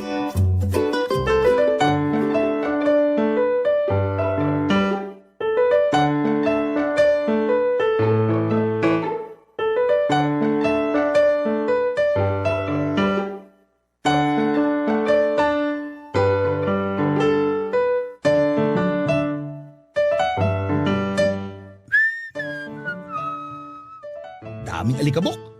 Ilang taon na bang hindi napupunasan tong mga to? Kuya, lalabas ako. Pairam ng kotse. May papabili ka ba? Wala naman. Kunin mo na lang yung susi sa bag ko. Nandyan, nakapatong sa lamesa. Teka, totoo ba tong nakikita ko? Ano? Totoo nga, Lin. Yung ginagawa mo? Naglilinis ka? O bakit? Kumakasita ka para ngayon mo lang ako nakita naglinis ha. Oo, ngayon lang talaga. Anong nainom mo? Ba't bigla kang sinipag? Ipuin ko nga yan noo mo. May sakit ka ba? Uy! Ano ba ginagawa mo? Doon ka nga. Wala akong sakit. Eh bakit ka naglilinis? Ano, kabilugan ba ng buwan mamayang gabi? Nagkaroon ka na ba ng spiritual intervention kaya masipag ka na ngayon? Darating na sa linggo si Suri.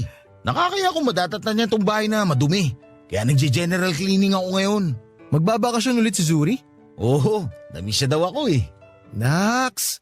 Sabihin mo magdala siya ng pasalubong ha. Kahit chocolate lang, masaya na ako. Si Raulo, maya ka naman. Alam na ba nila mama at papa? Hindi pa. Gusto ko silang isurprise. Mabuti naman na isipan mo siyang ipakilala. Tagal mo ring tinago yung relasyon niyo eh. Hindi ko naman tinago. Hindi lang ako nagkukwento. Saka, hindi rin naman nagtatanong sila mama at papa. Kaya hindi ko na rin sinabi. Pagdating ni Suri, magugulat na lang sila. Ayos! Kasama niya ba yung mga kaibigan niya? Sabihin mo sa kanya magdala siya ng kaibigang single tapos pakilala niya sa akin. Wala siyang kasama. Solo lang siya ngayon. Ako lang naman yung dadayuhin nun eh. Sayang naman. Eh, magtatagal ba siya rito? Mga 2-3 linggo siguro. Depende. Saan siya tutuloy? Dito sa atin? Oo. Inoffer ko na tong bahay since mag-isa lang naman siya. Masyadong magastos kapag nag-check-in pa siya sa hotel. May extra naman tayong kwarto rito eh. Saka maganda na yung para makabanding niya si na mama. Talagang seryoso ka na dyan sa Zuri na yan ha? Ito na talaga yung tol. Siya na talaga. Sandali lang. Kaya ba siya uuwi? Kasi magpapakasal na kayo? Si Raulo hindi pa. Mag-iisang taon pa lang kami. Kasal na kagad. Gusto lang talaga niya ako makita kasi syempre, nung last nakita namin, hindi pa kami. Gusto niya siguro makatikim ng ano mo. Ano? Ng pagmamahal mo. Alam mo na yun. Loko-loko ko talaga. Isi-celebrate lang namin yung anniversary namin bilang magkarelasyon. Sus, kunwari ka pa. Basta, ipakita mo sa kanya ang galing ng mga lalaking Pilipino ha. Yung tipong di na siya babalik sa bansa nila pagkatapos. Kung ano-ano pa pinagsasabi mo dyan. Umalis ka na nga. Ginugulo mo lang ako eh. Marami pa akong lilinisin dito. Sama mo na rin yung kwarto ko. Total, once in a blue moon ka lang naman maglinis eh. Ano ka? Sinuswerte? Linisin mo sarili mong kwarto. Akala ko ba general cleaning yan? Di ba pag general cleaning, buong bahay yun? Kasama mga kwarto? Sige, lilinisin ko kwarto mo. Bayaran mo kung 1,000. Ay, ako na lang pala maglilinis. Pero seryoso kuya. Congrats sa bago mong relasyon. Tagal mo ring naghanap ng maayos na babae para sa'yo eh. Sana sa pagkakataong to, tama na yung babaeng pinili ng puso mo. Salamat. Sana nga si Suri na talaga. O i-claim mo na yan. Hirap mo pa namang alagaan kapag sawi ka sa pag-ibig. Bumabagsak mundo mo kapag broken-hearted ka eh. Hindi na ulit mangyayari yun. Sisiguraduhin ko si Suri na talaga ang makakasama ko habang buhay. Huwag mong siguruhin, gawin mo. O sige na, mauna na ako. Wala ka talaga ipabibili? Wala nga. Mag-ingat ka na lang. Okay, sige. Alis na ako ha.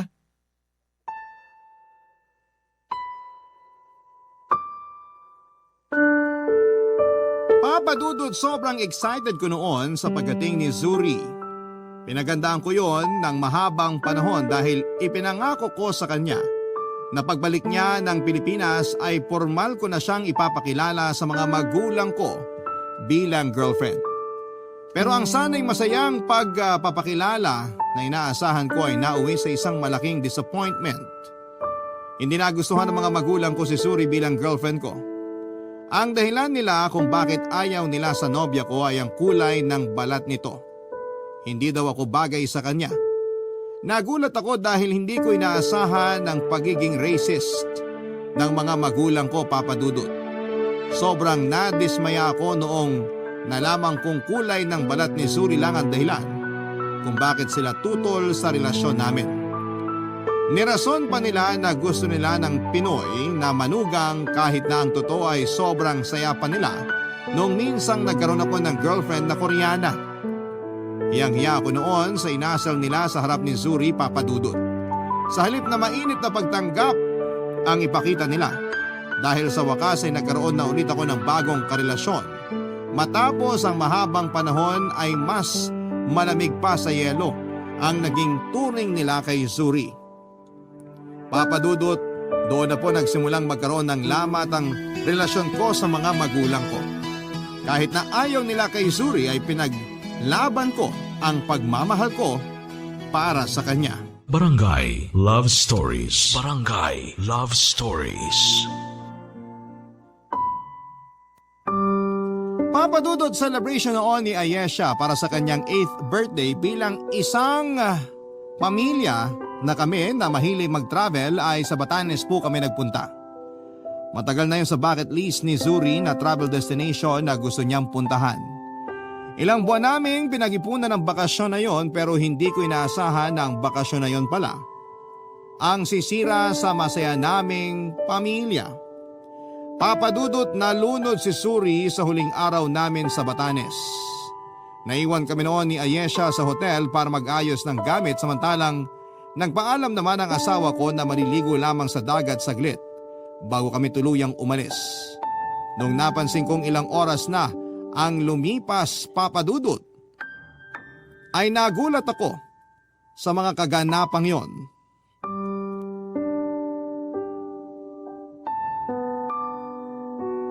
Papadudot, hindi biro ang ginastos ni Zuri para lamang makabalik sa Pilipinas. Alam kong mahal ang plane ticket nito kaya hindi ko hinayaang masayang ang pera at effort niya para lamang madalaw ako. Ayoko masira ang bakasyon niya dahil lamang sa pagiging judgmental ng mga magulang ko. Kaya ang ginawa ko na lamang ay nag-decide ako na i-check-in siya sa isang hotel. Pagkatapos noon ay pinasyal ko si Zuri sa mga lugar na hindi pa niya napupuntahan sa Metro Manila. Nagpunta rin kami sa Tagaytay at doon namin in-enjoy ang isa't isa. Papadudot, mabilis na nagustuhan ni Zuri ang Pilipinas. At kaya naman noong 3rd anniversary namin ay nag-decide siya na sa Pilipinas na lamang tumira. Umupa kaming dalawa ng sarili naming apartment at bumukod kami sa sarili kong pamilya. Naging maganda naman ang pagsasama namin ni Zuri, Papadudot, maliban sa mga magulang ko na hindi pa rin tanggap ang relasyon namin. Ay wala na kaming ibang naging problema pa. Sa loob ng 5 taon naming pagsasama bilang magkasintahan ay nagpasya na nga po kaming dalawa na magpakasal na, Papadudot.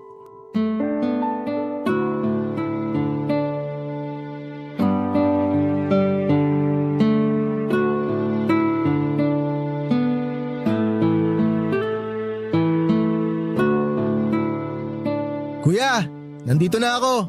Ang tagal mo. Kanina pa ako nag-aantay dito. Anong balita kay Zuri? On the way na raw sila. Sigurado ka ba? Oo, nakausap ko siya sa phone kanina lang. Kung bakit kasi ayaw pang sumabay sa akin kanina eh. Civil wedding lang naman ito mangyayari. Pagbigyan mo na yung bride mo. Pinaghandaan daw niya yung araw na to. Kasi gusto ka raw niya ma-surprise sa magiging itsura niya ngayon. Talaga ba? Oo. Siyempre, kahit na hindi to tradisyonal na kasal, kahit na civil wedding lang kayo, importante pa rin tong araw na to para sa inyong dalawa. Kaya huwag ka masyadong nagpapanik dyan. Masisira lang mood mo lalo. Baka kasi hindi sila makabol sa schedule. Hindi lang kami ang ikakasal ngayong araw. Kuya, ano ka ba? Araw mo to. Huwag mo sirain dahil lang sa pagiging aburido mo. Kasado na lahat. Huwag ka naman problema. Lalo na meron akong good news na dala para sa'yo. Good news? Anong good news yan? Kaya ako na-late ng konti kanina kasi may unexpected guests ka. Sino naman? Konti lang naman na inimbitahan namin ngayon ah. Sigurado ako matutuwa ka kapag nakita mo sila. Abangan mo na lang kung sino yung mga darating mamaya. Mas lalo lang ako magiging aburido niyan. Huwag mo na kasi akong pinapakaba. Kabado na nga ako eh. Sabihin mo na lang kung sino. Ano ba yan? Di wala nang thrill. Sabihin mo na kasi. Pupunta raw sina mama at papa sa kasal nyo ni Zuri. Talaga? Darating sila ngayon? Oo!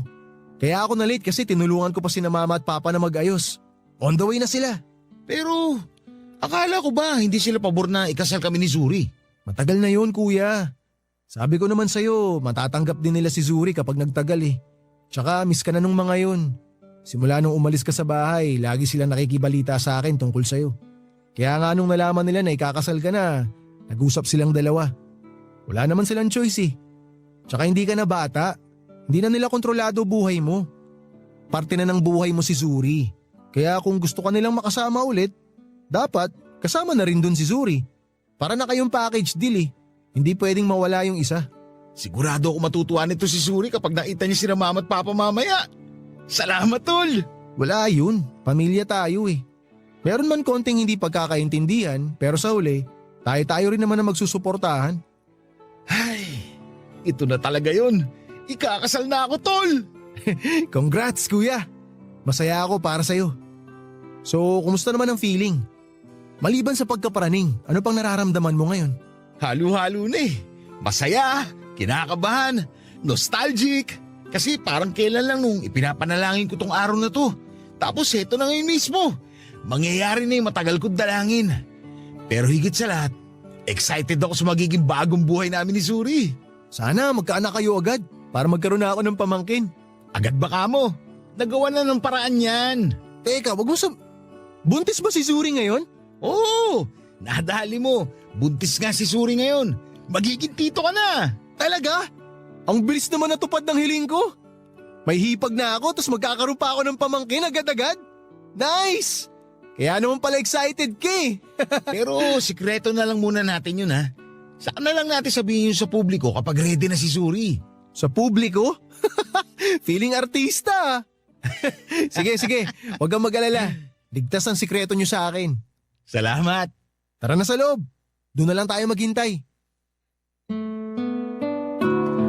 Papa Dudut, hindi agad-agad pero unti-unti ring naging open ang mga magulang ko kay Zuri. Mabuti na lamang at never nagtanim ng sama ng loob ang asawa ko kina mama at papa. Matapos nilang malaman na nagdadalang tao si Zuri ay sila na mismo ang nag-alaga sa kanya. Maya't maya ang pagdalaw nila noon sa apartment namin, lalo na si mama, para dalhan kami ng pagkaing niluto niya. Marami din siyang ibinigay na advice kay Zuri para mapangalagaan ito ang katawan niya habang nagbubuntis. Papadudot 2 years na noong naninirahan si Zuri sa Pilipinas, pero patuloy pa rin ang culture shock niya na nararamdaman sa bansa natin. Nagulat siya na marami palang pinapaniwala ang pamahiin ng mga Pinoy kapag buntis. Pinagbawalan kasi siya ni mama noon na manood ng mga horror na palabas, lalo na mga zombie movies, para hindi raw magmukhang pangit ang anak namin. Bawal din siyang umistambay sa tabi ng pinto dahil may hirapan daw siyang mag-labor. Kailangan daw niyang makinig ng classical music para maging matalino ang bata. Pinagtawanan lang namin ni Suri ang mga pamahiin na yon, pero bilang respeto na rin ni Suri sa mama ko ay sinunod pa rin niyang mga ito. Matapos nga ang 9 na buwan ay nanganak na rin po si Suri at pinangalanan namin siyang Ayesha. Noong araw na naging ama ko, ay isang sinumpaang pangako ang ginawa ko sa sarili ko, Papa Dudut. Nangako ako na hanggang sa huling hininga ko ay aalagaan, babantayan at sosuportahan ko ang mag-ina ko. Yun nga po ang ginawa ko sa mga sumunod na taon. Ginawa namin ni Suri ang lahat para magkaroon kami ng masaya at malusog na pamilya.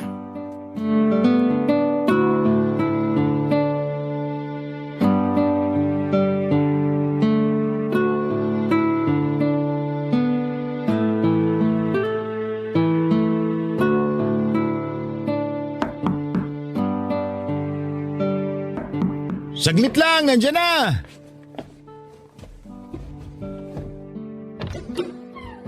Oh, Eric! Anong meron? Napadalaw ka? Galing ako sa mall, may binili akong laruan para kay Ayesha. Dinaan ko na rito kasi baka di ako maka-attend sa birthday niya sa Macalaw eh. O eto. Salamat, nagabala ka pa. Halika, pumasok ko muna. Kumain ka na ba? Oo, katatapos lang. Ang kalat naman ng bahay niyo. Saan ako pwede maupo nito? Usog mo na lang yung mga libro dyan. Biglang nakaisip si Suri na palitan tong ayos ng sala eh. Ewan ko ba ron? Baba ko na muna tong mga libro ah. Lagay ko rito. Nasaan nga pala yung pamangkin ko? Sayang, hindi mo na naabutan. Nandun na sa kwarto. Mahimbing na ang tulog. Kakatulog nga lang eh. Aga naman matulog nun. Nung oras pa lang ah. Napagod sa kakalaro eh. Hindi na nga nakapagapunan. Eh si Zuri nasaan? Naliligo. Napagod din yata sa pag-ayos ng gamit kaya ayun. Ipinagpabukas na lang yung sinimulan niya. Ano palang meron? Bakit hindi ka makakapunta sa birthday ni Ayesha? May lakad kami ng girlfriend ko eh. Out of town kami. Hindi ba pwedeng i-reschedule na lang yan? Panigurado hanapin ka ni Ayesha sa birthday niya. Di pwede kuya eh. Importante tong pupuntahan namin. Mas importante kaysa sa pamangkin mo? Ay, sandali lang ah. Saan ko ba nailagay yun? Ang alin? Yung ano? Ayun. O eto. Salo. Ano to? Invitation yan para sa inyong tatlo ni Nazuri. Invitation para saan? Basahin mo kasi. Hawak-hawak mo na nga eh. We cordially invite you to... Sandali lang. Ikakasal ka na? Oo kuya. Next month na. Talaga? 3 years pala kayo na syota mo ah. O ano naman masama ron? Kung nagmamahalan naman kami, ba't pa namin patatagalin? Kung sa bagay nga naman, congrats! Yung lakad namin ng girlfriend ko sa Makalawa, fitting ng wedding gown niya yun, kaya di pwedeng i-resched. Alis din kasi yung tatahi. Pagkatapos naman ng fitting, uuwi kami sa pamilya niya. Mamimigay ng imbitasyon. Kaya naman pala napaaga na ipabigay mo ng regalo kay Ayesha eh. Naks, mukhang ako naman na magkakaroon ng pamangkin ah. May laman na ba? Wala pa, matagal pa yan. Huwag ka masyadong atat. Ikaw dapat tinatanong ko niyan eh. Kailan ba masusundan si Ayesha? Mukhang malabo na mangyari yan. Ha? Bakit naman? Isa lang ata ang plano ni Zuri na anak eh. Ayaw niya daw ng marami kasi mahirap daw buhayin. Sa bagay, mas madaling mag-alaga ng isang bata lang. Parang ganun din yata yung girlfriend ko eh. Maliit na pamilya lang yung gusto. So kuya, maiba ako. Anong may papayo mo sa akin ngayon bilang magkakaroon na rin ako ng pamilya? Meron bang mga dapat tsaka hindi dapat na gawin? Ba't kailangan mo pang tanungin yan? Hindi ba dapat? Prepared ka na sa mga ganyang bagay?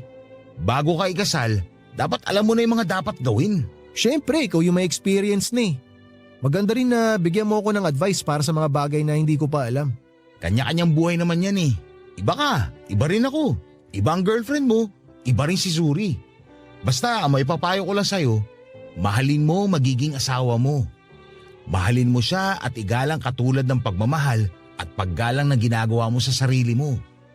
Kapag nag-isang dibdib na kayo, hindi na lang sarili mong iisipin mo. Iisipin mo na rin ang kapakanan ng asawa mo, mga pangangailangan niya, kagustuhan, problema, pangarap, at kung ano-ano pa. Ganyan ba kayo ni Zuri? Oo! Maganda ang komunikasyon namin mag-asawa. Kaya masaya kaming dalawa. Magbigayan lang kayo. Kung may hindi man pagkakaintindihan, solusyonan nyo na maayos. Kung maaari, iwasan nyo magkatampuhan. Itatanim ko yung payo mo sa puso ko, kuya. Salamat ah. Walang anuman, tol.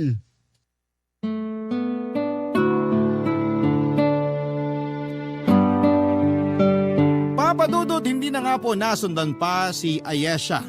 Ayon kay Zuri ay kontento na siyang magkaroon ng isang anak. Ayaw daw kasi niyang magkaroon ng maraming anak dahil karaniwang yon ang nagiging sanhi ng paghihirap ng mga tao. Sa mga bansang napuntahan niya ay lagi siyang nakakakita ng mga batang walang maayos na buhay. Walang magulang, walang bahay na masisilungan. Ayaw na raw niyang makadagdag sa overpopulation na pinagdadaanan ng mundo. Agree din naman ako sa kagustuhan ni Zuri, Papa Dudut. Mas maaalagaan niya, Papa Dudut, at mabibigyan nito ng magandang buhay ang magiging anak namin dahil makakapag-focus kami. Mabilis nga po na dumaan ang 3 pang taon. Ang dating baby namin ni Ayesha ay mabilis na naging makulit na 6 years old. Natatandaan ko pa nga na binantayan siya ng mama niya sa unang linggo ng klase nila dahil first time niyang mawalay sa nanay niya. Papadudot, mahirap ang naging buhay ni Ayesha sa eskwelahan nila dahil sa kulay ng balat niya. Siyang naging tampulan ng tukso ng mga kaklase niya. Siya kasi ang laging stand out dahil sa kakaibang features nito. Marami kasi siyang namana mula sa kanyang ina katulad na lamang na magandang balat nito at makapal at kulot na buhok. Dumating nga noon sa puntong ikinahiya niya ang sarili niya dahil sa pagiging racist ng mga kaklase niya. Ganon pa man, Papa Dudut, ay ginawa namin ni Suri ang lahat para maibsan ang nararamdaman ng anak namin. Ipinaramdam namin sa kanya na lagi kaming nariyan para samahan siya sa kalungkutan, Papa Dudut. Hindi rin kami nagkulang sa pagpapaalala sa kanya na walang mali sa kanya. Ang mali ay ang pagiging ignorante ng mga tao sa paligid niya. Naging matatag ang pamilya namin sa mga sumunod pang taon ng buhay naming pamilya, Papa Dudut. Barangay Love Stories. Barangay Love Stories. Celebration noon ni Ayesha para sa kanyang 8th birthday bilang isang kaming pamilya na mahilig mag-travel ay sa Batanes nga po kami nagpunta. Matagal na yon sa bucket list ni Suri na travel destination na gusto niyang puntahan. Ilang buwan naming pinag-ipunan ang bakasyon na yon pero hindi ko inaasahan na ang bakasyon na yon pala ang sisira sa masaya naming pamilya. Papa Dudut, nalunod si Suri sa huling araw namin sa Batanes. Naiwan kami noon ni Ayesha sa hotel para mag-ayos ng gamit samantalang nagpaalam naman ang asawa ko na maniligo lamang sa dagat saglit bago kami tuluyang umalis. Noong napansin kong ilang araw na ang lumipas at hindi pa bumabalik si Suri ay nagpunta ako sa dagat para hanapin siya. Isang kaguluhan ang napansin ko sa tabing dagat. Osyoso ako sa mga tao at nalaman kong isang babae raw ang nalunod. Noong narinig ko ang description nila sa babae, biglang nanlamig ang katawan ko, Papa Dudut. Sinubukan kong tawagan ang cellphone ni Suri pero naiwan pala ito sa hotel. Kabado ay pinuntahan ko ang ospital kung saan ay tinakbo ang babaeng nalunod. At doon ko nga po nakumpirma na si Suri ang babaeng tinutukoy nila. Papa Dudut, pumunta kaming Batanes ng buo pero umuwi kaming kulang na ng isa. Nalagasan ang pamilya namin. Napakalaki ng puwang na iniwan ni Suri sa buhay namin ni Ayesha. Pakiramdam ko ay sa Batanes na natapos ang masayang buhay namin. Pagkatapos noon ay naging blurry na ang mga alaala ko sa mga sumunod na taon. Napabayaan ko na ang anak ko pati na rin ang trabaho ko. Noong nakita ni Eric ang estado ko ay hinikayat niya akong kinamama na muna kami tumira ni Ayesha para may magbantay sa bata. Tinulungan ako ng pamilya ko para makatayong muli sa sarili kong paa at malaki ang pasasalamat ko na hindi nila kami pinabayaan sa mga nagdaang taon, Papa Dudut.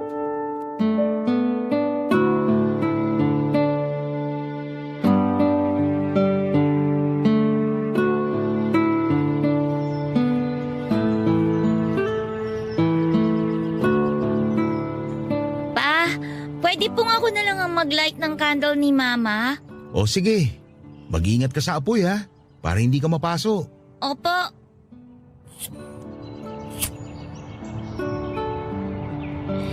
Yan, may candle na si Mama. Pa, bakit po kailangan natin ng kandila kapag nagpupunta tayo dito sa sementeryo? Ang sabi nila, kailangan natin magsindi ng kandila para magkaroon ng ilaw yung spirit ng mama mo. Bakit po? Madilim po ba sa heaven? Hindi naman, pero kapag nagsindi tayo ng kandila, nakikita yun ng mama mo sa heaven. Ibig sabihin, naaalala natin siya. Kailangan pala araw-araw ako mag-light ng candle para makita ni Mama na namimiss ko na siya. Alam mo, hindi mo na kailangan ng kandila para lang maipaalam mo sa mama mo na miss mo siya kasi araw-araw naman niyang nare-receive yung prayers mo para sa kanya. Talaga po? Oo naman. Lagi kanyang pinapanood mula sa heaven, kaya dapat lagi kang good girl. Ikaw po, Papa, miss mo na rin ba si Mama? Siyempre naman. Kahit ilang taon na lumipas, palagi ko pa rin siyang namimiss. Walang araw na hindi siya pumapasok sa isipan ko. Siya na ang buhay ko eh. Kaya nung nawala siya, malaking parte rin ng buhay ko ang nawala.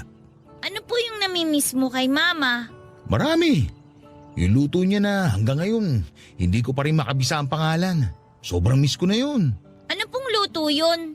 Hindi ko alam kung naaalala mo pa. Pero lagi siya nagluluto nun ng karne ng baka, nakakaiba yung sabaw. Sayang, hindi man lang niya naituro sa akin yung recipe nun. Favorite daw yun ng mama mo nung bata pa lang siya. Lagi daw yung niluluto ng mama niya. Sa pagkakaalala ko, sikat yun sa bansang pinanggalingan niya eh. Saan po bang bansa galing si Mama? Sa Amerika na siya lumaki, pero ipinanganak siya sa Namibia. Doon yun sa South Africa. Kaya minsan, kakaiba yung luto ng mama mo. Kasi pinaghahalo niya yung kultura nila sa kultura nating mga Pilipino. Sayang wala na po akong maalala sa mga niluluto ni Mama dati eh. Hayaan mo, susubukan ko mag-research para matikman ulit natin yung mga luto niya. Sige po. O ikaw naman, ano namimiss mo sa mama mo? Miss ko na po yung pagbe-braid niya sa buhok ko. Simula nung nawala siya, hindi na po ako nakakapag-braid eh. Pasensya ka na ha. Hindi talaga ako marunong mag-ayos ng buhok eh. Sinubukan ko naman noon pero hindi ko talaga masundan. Oo nga po, nung binraid niyo ako, ang sakit po sa buhok. Tinutokso ko pa ba doon sa school niyo dahil sa buhok mo? Minsan po, pinaglalaroan nila yung buhok ko pero hinahayaan ko na lang po sila. Bakit naman? Kapag inaasar ka ng mga classmate mo, dapat sabihin mo sa teacher mo. Ang sabi po sa akin ni Mama, kapag daw po tinutukso ako ng mga tao, wag ko raw po silang pansinin. Bakit daw? Basta, isipin ko lang daw po na maganda ko. Ano man daw po yung sabihin nila tungkol sa akin, nasasabi lang po daw nila yon kasi kakaiba po ako. Special daw po ako. Tama nga naman. Pero alam mo anak, maganda ka kahit ano pang sabihin nila sa'yo. Namana mo yung ganda ng mama mo eh. Pareho kayo ng ngiti. Yan din po ang sabi sa akin ni Tito Eric. O sige na, mag-pray na tayo para kay mama mo para makauwi na tayo. Sige po. Ang sabi nila ay may 5 stages daw, Papa Dudut, ang pagdadaanan ng isang taong nawalan. Sa 5 yon, ang ika-4 na stage ang pinakamahirap, ang tinatawag nilang depresyon. Noong mga panahon na yon ay gusto ko na lamang matulog buong araw. Doon lang kasi nawawala ang sakit na nararamdaman ko. Tuwing natutulog ako ay saglit akong nakakalimot. Para kong zombie noon na paikot-ikot lang at tila wala nang patutunguhan. Pero kalaunan ay napagtanto ko na buhay pa ako at buhay pa ang anak ko. May trabaho pa akong kailangang gampanan at yon ay ang maging magulang sa anak namin ni Zuri. Kailangan ako ng anak ko. At yun na nga ang ginawa ko. Pinilit kong bumangon para kay Ayesha. Upang mapaghilom ang sugat na dulot ng pagkawala ni Zuri ay sinubukan namin ni Ayesha na gawin ang mga bagay na dati na namin ginagawa kasama ang mama niya katulad na lamang ng pagta-travel. Hindi man katulad ng dati ang sayang nararamdaman namin dahil kulang na kami ay nagtulungan kami ng anak ko na makabangon. Papadudot ginawa ko ang laging ginagawa ni Zuri kay Ayesha noon katulad na lamang ng pagluluto ng paborito nitong breakfast. Pati na rin ang pagsama sa panonood ng animated movies na siyang bonding nilang mag-ina. Pero sa lahat ng ginagawa ni Zuri para kay Ayesha dati, isang bagay ang hirap akong gawin at yon ay ang pag-aayos ng buhok nito para gawing braid. Kaya naman naking gulat ko papadudot. Noong isang araw ay bigla na lamang umuwi si Ayesha mula sa school nila na naka-braids na siya.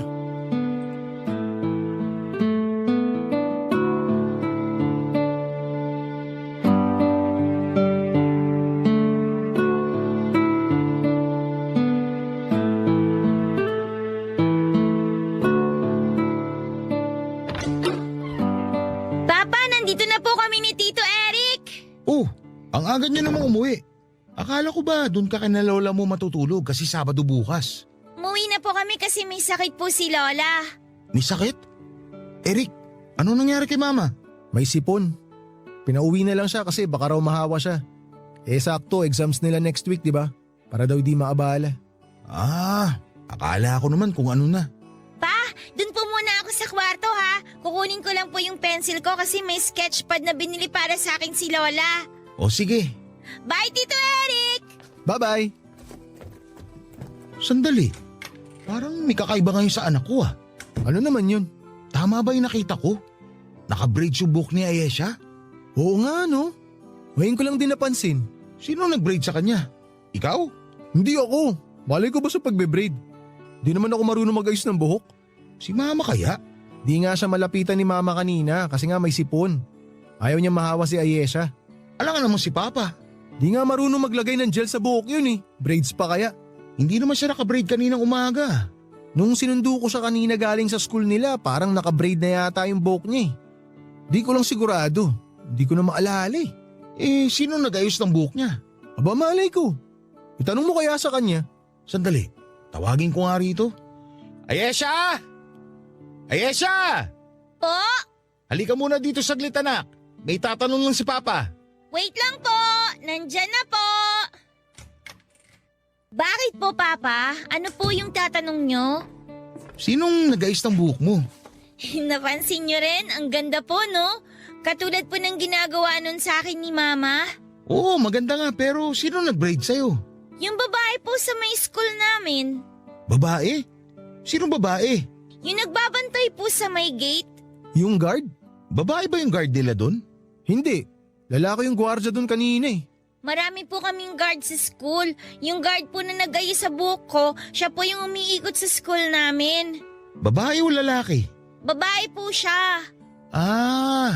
Nagpa-braid ka sa kanya? Hindi po. Siya po mismo nagsabi kung pwede raw po niyang i-braid tong buhok ko. Talaga? Ang bait naman niya. Opo, nag-promise din po siya sa akin na kapag kailangan ko pong magpaayos ng buhok, sabihin ko lang daw po sa kanya. Ang galing naman. Mabuti pa yun marunong mag-braid ng buhok. Pa, balik na po ako sa kwarto ko ha. Magdodrawing pa po ako eh. Oh, sige.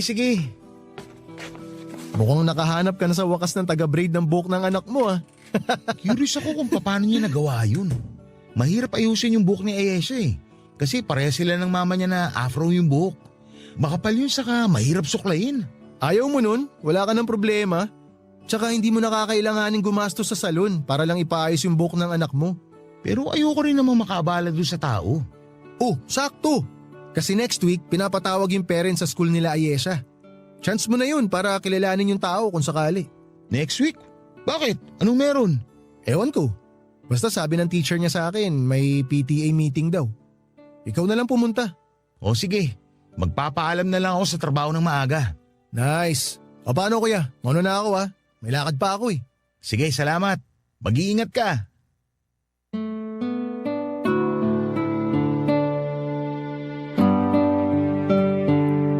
Papadudot noong nagkaroon ng parent-teacher meeting sa school nila Ayesha ay nabigyan ako ng chance na makilala ko ang tinutukoy ng anak ko na babaeng nag-braid ng kanyang buhok. Walang iba kundi ang lady guard ng kanilang eskwelahan. Nakakwentuhan ko siya bago umuwi papadudot at ayon sa lady guard na ang pangalan ay Genevieve. Nakita raw niyang pinaglalaroan ng mga kaklase ni Ayesha ang buhok nito. Sinaway niya ang mga bata at sinamahan niya ang anak ko habang naghihintay ng kanyang sundo. Doon ay naibahagi ni Ayesha na dati naka-braid ang mga buhok niya pero simula noong namatay ang mama niya ay napabayaan na ang buhok nito. Nag-offer si Genevieve papadudot na i-braid ang buhok ni Ayesha. Bago raw naging lady guard si Genevieve ay nagkaroon siya ng 1 taon na experience sa isang beauty salon. Kaya naman madali lang niyang naayos ang buhok ng anak ko nang walang kahirap-hirap. Pinasalamatan ko si Genevieve sa kabutihang ginawa niya.